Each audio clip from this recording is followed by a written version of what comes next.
Welcome to our YouTube channel. இப்போ நான் அந்த சளிக்காக வேண்டிய ஒரு கஷாயம் ஒன்று ரெடி பண்ணுறேன். இந்த கிளைமேட்டுக்கு எல்லாருக்குமே சின்னவங்கலேருந்து பெரியவங்க வரைக்கும் ஒரே சளி தான். என்ன தான் நம்ம ஹாஸ்பிட்டலில் போய் மருந்து மாத்திரை சாப்பிட்டாலும் சீக்கிரமாக கேட்க மாட்டாங்குது. அதனால் இப்போ நான் அது சளிக்கு ஒரு மருந்து ரெடி பண்ணுறேன். இதில் ஓமவல்லி வச்சுருக்கேன். அதான் அந்த ஓம வாட்டர் எடுக்கிறாங்களே அதுதான் இலை. அந்த ஓமவல்லி இலையில் இது ஒரு 10 காணி இலை நான் எடுத்து வச்சுருக்கேன். இது சளிக்கு ரொம்ப நல்லது. இது கமர் வெத்தலை. கமர் வெத்தலை நல்ல பெருசாக இருக்கும். இது வீட்டுங்களில் நிற்க தான் செய்யுது. செடிங்க கேட்டால் கொடுப்பாங்க. இது சாதாரண வெத்தலையும் வைக்கலாம், கமர் வெத்தலையும் வைக்கலாம். ஆனால் சாதாரண வெத்தலை நம்ம வெத்தலை பாக்கு போட்டு வைக்கிறாங்களா அந்த பாட்டிங்கெல்லாம், அந்த மாதிரி வெத்தலையோட இது நல்ல காரம் இருக்கும். இது சளிக்கு ரொம்ப நல்லது. இதில் 4 வெத்தலை.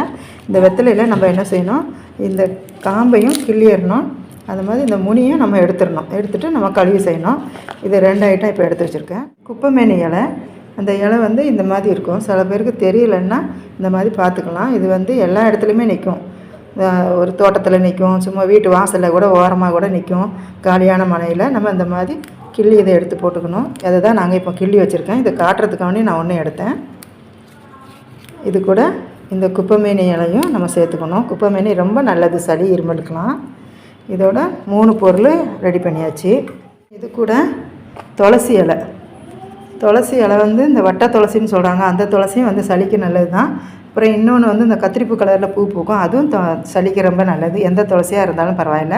இப்போ இந்த துளசியும் இலையும் சேர்த்துருக்கேன். இதோட 4 பொருள். இப்போ இது கூட கொஞ்சம் குறுமிளகு, அதை நம்ம வீட்டில் யூஸ் பண்ணுறோம்ல அந்த மாதிரி மிளகு. இந்த மிளகு இந்த இவ்வளோ போட்டுக்கலாம். கஷாயம் வைக்கிறதுக்காண்டி ஒரு 10-12 மிளகு கூட நம்ம சேர்த்துக்கலாம். அதுக்கு போட்டோன்னா காரத்துக்கு நல்லது, சளிக்கு நல்லது. அதையும் எடுத்து வச்சுருக்கேன். இது வீட்டில் அரைச்ச மஞ்சள் பொடி. இது நம்ம ஒரு 1/4 டீஸ்பூனு போடுறது ரொம்ப நல்லது. அதையும் நான் போடலாம். அதுக்கப்புறம் மெயினானது இப்போ சுக்கு இந்த 2 துண்டு சுக்கையும் நமக்கு இப்போ தேவைப்படும். இதை நல்லா இந்த சுக்கை என்ன பண்ணணும், இந்த மாதிரி எடுத்துகிட்டு நல்லா ஒரு கத்தியை வச்சு செருக்குன அன்றைக்கி இந்த தோலெல்லாம் வந்துடும். நல்லா இந்த தோலெலாம் வந்ததுக்கப்புறமா நம்ம ஒரு உரல்லையோ இல்லைன்னா கிளாஸ்லேயோ போட்டு இடித்து நம்ம அப்படியே மிக்ஸி ஜாரில் போட்டு நம்ம அரைச்சிக்கலாம். நான் இப்போ உங்களுக்கு செஞ்சு காட்டுறேன் பாருங்கள். இப்போ இந்த இலையெல்லாம் என்ன இலை வச்சுருக்கேன், ஓம இலை 1, கமர் வெத்தலை, குப்பைமேனி, துளசி 4 இலை, மிளகு 1 5, சுக்கு 1 6, மஞ்சத்தூள் 1 7. இது எல்லாத்தையும் போட்டு ஒரு கஷாயம் ரெடி பண்ணுறேன். இப்போ பார்க்கலாம் வாங்க. இந்த சுக்கை நல்லா இந்த தோலெல்லாம் எடுத்துடணும். இந்த தோலெல்லாம் எடுத்துட்டுக்கிறோமா நம்ம இந்த மாதிரி ஒரு டம்ளரில் போட்டு ஒரு கம்பி போட்டு இடிச்சிட்டோன்னா குழைய போட்டு அதுக்கப்புறம் நம்ம மிக்ஸி ஜாரில் போட்டு அரைச்சிக்கலாம். நம்ம இப்படியே போட்டோன்னா அந்த ஜாரில் சில நேரம் அது உடஞ்சிரும். சுக்கு சளிக்கு ரொம்ப நல்லது. இந்த அப்படியே ஒரு மாதிரியாக சளி நல்லா கட்டியாக வரும். அது நம்ம இருமும்போது கூட நமக்கு அப்படியே நெஞ்செல்லாம் வலிக்கும். அதுக்கெலாம் சுக்கு நல்லா கரைச்சி விடும். இந்த மாதிரி கஷாயம் வைக்கும்போது, பச்சையில கஷாயம் வைக்கும்போது மட்டும் நம்ம சுக்கு போட்டலாம். அந்த பாருங்கள், இந்த மாதிரி கூட உடச்சா கூட வந்துடும். மற்றதுக்கெலாம் நம்ம இஞ்சி சேர்த்துக்கலாம். இந்த பச்சையில கஷாயம் வைக்கும்போது சுக்கு போட்டுக்கிறது ரொம்ப நல்லது. இப்போ இந்த சுக்கை இடிச்சிட்டோம் பாருங்கள். இப்படி இடித்த உடனே நம்ம இப்படி பிரித்து நம்ம மிக்ஸி ஜாரில் போடலாம். நம்ம ஃபஸ்ட்டே போட்டோன்னா அன்றைக்கி அந்த ஜாரில் அந்த பிளேடு உடஞ்சிரும். இந்த மாதிரி செருக்கிட்டு நம்ம ஒரு டம்ளரில் போட்டு நல்லா இடித்து இப்படி போட்டுக்கணும். போட்டுக்கிட்டு மிக்சியில் போட்டு நம்ம ஒரு சுற்றினாலே போதும். நம்ம தண்ணியில் போட்டு நல்லா கொதிக்க வச்சுக்கலாம். கொஞ்சம் சாறு நல்லா வரும், அதனால தான் இதில் கொதிக்க வைக்கிறது. இது கூடயே இந்த கொஞ்சம் மிளகும் சேர்க்குறேன். இது கூட 1/4 டீஸ்பூன் மஞ்சள் பொடி. இப்போ இலை நம்ம ஓமவல்லி இலை ஒரு 10 இலை நம்ம வைக்கலாம். சளிக்கு நல்லதா, அதனால எந்த பயமும் கிடையாது நம்ம வைக்கிறதுல. இந்த மாதிரி 10 இலை வச்சுக்கலாம். இந்த மாதிரி நம்ம கிள்ளி எடுத்துகிட்டு இந்த இலையை நம்ம இப்படி தண்ணியில் போடலாம். தண்ணியில் போட்டு அலசிட்டு நல்லா உதறிட்டு நம்மளே கையை கொண்டு அப்படியே கிள்ளி மிக்ஸி ஜாரில் போட்டுடலாம். இது கொஞ்சம் காம்பு இருந்தாலும் பரவாயில்ல, சளிக்கு நல்லது தான்.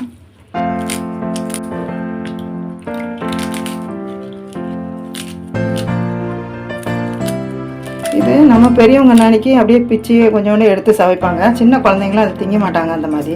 அதனால் இப்படி சாராக எடுத்து நம்ம தேன் கலந்து குடிச்சிட்டோன்னா ரொம்ப நல்லாயிருக்கும். இது வெத்தலை நல்ல பெரிய வெத்தலையாக இருக்குது. அதனால் இது ஒரு 4 வெத்தலை வச்சுருக்கேன்.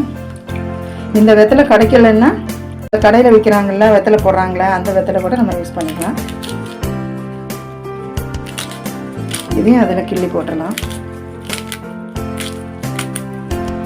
10 ஓமவல்லி இலை, இது ஒரு 4 கமர் வெத்தலை, இது வந்து ஒரு புடி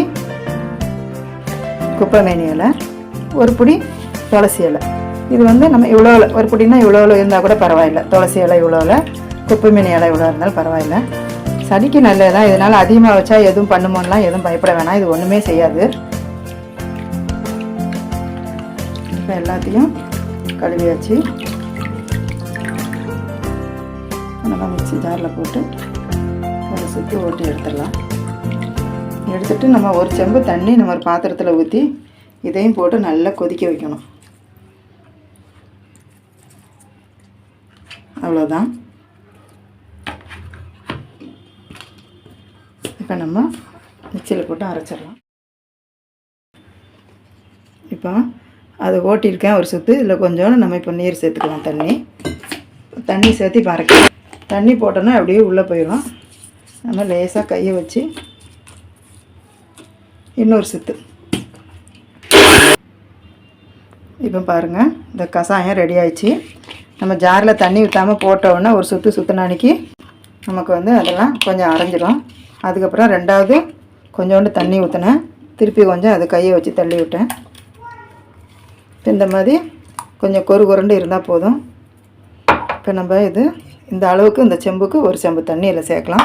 அதை வந்து நம்ம ஜாரில் ஊற்றி கழுவி நம்ம இதில் ஊற்றிக்கலாம். நாங்களும் டாக்டர்கிட்ட போய் 2 நாள் மருந்து சாப்பிட்டோம். ஆனால் அது செட் ஆகலை. எப்போவுமே சரின்னு சொல்லிட்டு கொஞ்சம் போய் பார்த்தா கூட குழந்தைக்காக வேண்டி நாங்கள் போனோம். போய் காட்டினோம். சரி, நாங்கள் வீட்டில் இருந்த மாத்திரையை போட்டுக்கிட்டோம். ஆனால் 2 வாட்டி போட்டும் 2-3 வேளை போட்டிருக்கோம், செட் ஆகலை. சரி, இந்த மாதிரி ஒரு கஷாயம் வச்சுட்டு தான் குடிப்பேன் எப்போவுமே. அதுக்கப்புறம் செட் ஆகிடும். இப்போ இந்த ஒரு செம்பு தண்ணி அடுப்பில் வச்சு சட்டியில் ஊற்றிட்டேன். இப்போ அடுப்பை வச்சுட்டேன். இப்போ ஒரு பாத்திரத்தில் அரைச்சதையும் போட்டு தண்ணி ஊற்றி வச்சுருக்கேன். இப்போ நம்ம அடுப்பு பற்றியாச்சு. இப்போ இது நல்லா கொதிக்கணும். நல்லா கொதித்த உடனே அதெல்லாம் கீழே ஆந்துடும். நல்லா அந்த சாறு, பச்சைலை சாறு நமக்கு கிடைக்கும். இது வந்து சின்ன குழந்தைங்களுக்கெலாம் வந்து இந்த கமர் வெத்தலையை வந்து நல்லா கையை வச்சு நசுக்கி புழிஞ்சு கொடுப்பாங்க. அந்த ஓமவல்லியும் புழிஞ்சு கொடுப்பாங்க தேன் கலந்து. இப்போ நமக்கெல்லாம் வேணும் இல்லை, பெரியவங்களுக்கெல்லாம். அதனால் எல்லாமே இந்த மாதிரி கஷாயம் பண்ணிட்டோன்னா குழந்தைங்களும் குடிச்சிக்கலாம், நம்மளும் குடிச்சிக்கலாம். இது நல்லா கொதிக்கட்டும். இது கூட தேவைப்பட்டால் தண்ணியும் சேர்க்கலாம், இல்லைன்னா இதே போதுமானது தான். நல்லா திக்காக இருக்கும். இது நம்ம நல்லா கொதித்து ஒரு 5 நிமிஷம் நல்லா கொதிக்கணும். கொதிச்சதுக்கப்புறம் நம்ம வடிகட்டி நம்ம தேன் கலந்து குடிக்கிறது ரொம்ப நல்லது. சளிக்கு நல்லது தேன். இந்த கஷாயமும் சளிக்கு நல்லது.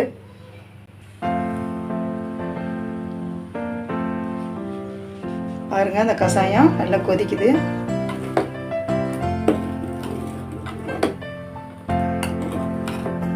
நல்லா 4 கொதி கொதிச்சோடனே நம்ம அடுப்பை கொஞ்சம் சிம்மில் வைக்கலாம். 4 கொதி இப்படி பொங்கிக்கிட்டு வரும்போது நம்ம நல்லா ஒரு கரண்டி போட்டு ஆற்றி விட்டுட்டு அதுக்கப்புறமா சிம்மில் வச்சு ஒரு 5 நிமிஷத்தில் நம்ம வடிகட்டி நம்ம குடிச்சிக்கலாம்.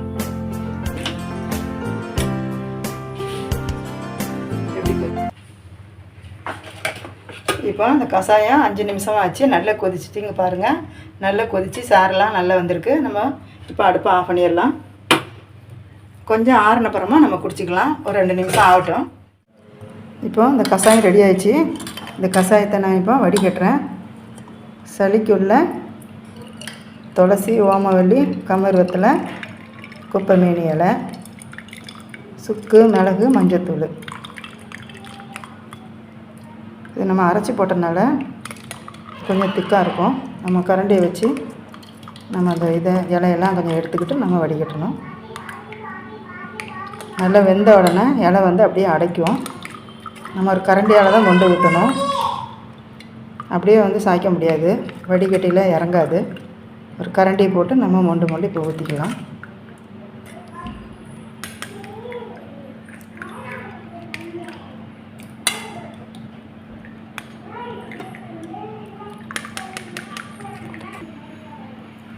இப்போ இது கூட தேன் கலக்கணும். நான் இந்த கஷாயம் வடிகட்டி வச்சுருக்கேன். இங்கே இந்த மாதிரி ஒரு பெரிய பாட்டிலில் தான் நாங்கள் எப்போவுமே தேன் வாங்குறது. வாங்கி அதை சின்ன பாட்டிலில் நம்ம எடுத்துக்கணும். இந்த மாதிரி மொத்தமாக வாங்கினா நமக்கு கொஞ்சம் விலையும் கம்மியாக இருக்கும். இந்த குழந்தைங்க இருக்கிற வீட்டில் நமக்கு இந்த மாதிரி கஷாயம் பண்ணுறதுக்கு நமக்கே இந்த தேன் இருக்கிறது ரொம்ப நல்லது. இப்போ நான் அதுலேருந்து இந்த தேனை எடுத்துட்டேன். இந்த தேன் வந்து ஒரு 3 டீஸ்பூன் நம்ம இதில் கலந்துக்கலாம். சளிக்கு ரொம்ப நல்லது. 3 டீஸ்பூன் கலந்துக்கலாம், 4 கலந்துக்கலாம். இப்போ சேர்த்துட்டேன். இது கூட நம்ம ஒரு டீஸ்பூன் விட்டு நல்லா கலக்கிக்கணும். தேன் வந்து அடியிலே தான் நிற்கும். அதனால் தேனை போட்டப்புறமா நம்ம நல்லா கலக்கிக்கணும். இந்த கஷாயம் வந்து நம்ம காலையிலையும் குடிக்கலாம், இல்லை ஈவினிங் டைமையும் குடிக்கலாம். இப்போ நைட்டு நம்ம படுக்க போகும்போது கூட குடிக்கலாம். எப்போ வேணாலும் குடிக்கலாம். இது நமக்கு எதுவுமே தெரியாது, ஒன்றுமே பண்ணாது. நமக்கு எந்த பாதிப்பும் கிடையாது, எந்த பயமும் கிடையாது. இந்த குழந்தைங்களுக்கு கூட எங்கள் வீட்டில் 3 வயசு குழந்தைங்க இருக்காங்க. நாங்கள் அவங்களுக்கும் இப்போ கொடுக்க தான் போகிறோம். அவங்களும் குடிப்பாங்க கிளாஸில் ஊற்றி. அவங்களுக்கு ஒரு 50 ml நாங்கள் கொடுக்க தான் செய்வோம், குடிச்சிருவாங்க. பெரியவங்க நாங்களாம் குடிக்கிறாயிருந்தால் இவ்வளோ குடிப்போம். இதோட கொஞ்சம் கம்மியாகவும் குடிப்போம். இப்போ 2 பேர் குடிக்கிறாயிருந்தால் அதையும் வடிகட்டி குடிக்கலாம். ஒருத்தங்களாக இருந்தால் நம்ம இவ்வளோவே குடிச்சிக்கலாம். மெயினாக அந்த சளி, இருமல், இந்த தொண்டை கட்டிக்கிட்டு பேச முடியாமல் தொண்டையெல்லாம் கரகராண்டு ஒரு மாதிரியாக இருக்கும். அதுக்கெல்லாம் இப்போ ரொம்ப நல்லது. நீங்களும் இது மாதிரி செஞ்சு பாருங்கள், உங்களுக்கும் பிடிக்கும்னு நினைக்கிறேன். யார் வேணாலும் குடிக்கலாம். இதுக்கு மெயினாக தேன் கொஞ்சம் கலந்துக்கிட்டால் நல்லது. வேறு எதுவும் இதில் கலக்க வேணாம். உங்களுக்கு இந்த வீடியோ பிடிச்சிருந்துச்சின்னா லைக் பண்ணுங்கள், ஷேர் பண்ணுங்கள், கமெண்ட் பண்ணுங்கள், மறக்காமல் சப்ஸ்கிரைப் பண்ணுங்கள்.